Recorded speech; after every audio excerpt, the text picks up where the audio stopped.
Dick Hoyt has a son named Rick, and when Rick was born, his umbilical cord was wrapped around his neck, which caused considerable brain damage and left him without any control of his legs. He would be confined to a wheelchair for the rest of his life. He couldn't communicate. Well, when he was in school, a doctor finally figured out a way to rig up a computer so that Rick in the wheelchair could, with his head nods, he could control the message that would be output on a computer screen. Once when Rick was in high school, one of his friends had been in a car accident, and the friend's family was hosting a 5K race to raise money for him. And Rick, with his head bobs and his computer, said to his dad, "Dad, I want to run that race."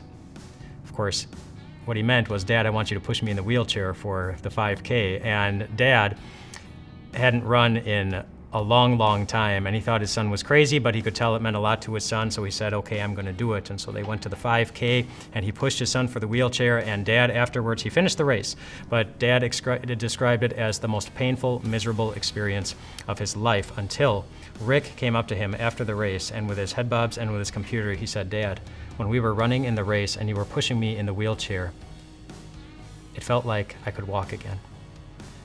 And that sentence changed Dick's life forever. From that moment on, he was determined to give his son the same feeling as often as he could. So he started training, and they started running. And they ended up running, now they've run over 100 marathons. They've qualified for the Boston Marathon, and they've run it dozens of times. Their personal best for a marathon is 35 minutes off the world record. A world record that, by the way, is held by someone who was not pushing a wheelchair.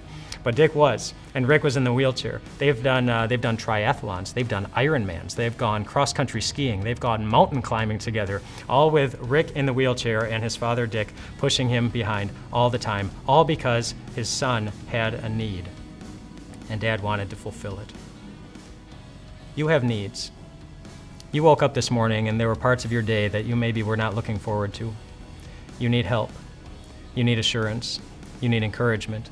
You need resources. You need something. And you might sometimes wonder if there is anybody who is going to give those things to you.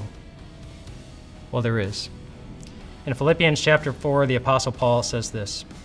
He says, "And my God will meet all of your needs according to his glorious riches in Christ Jesus." According to his glorious riches in the man who also knows how it feels to be crippled by pain, as he was crippled over a cross, where he showed you exactly how determined he is and how much pain he was willing to endure just to give you everything that you could possibly need.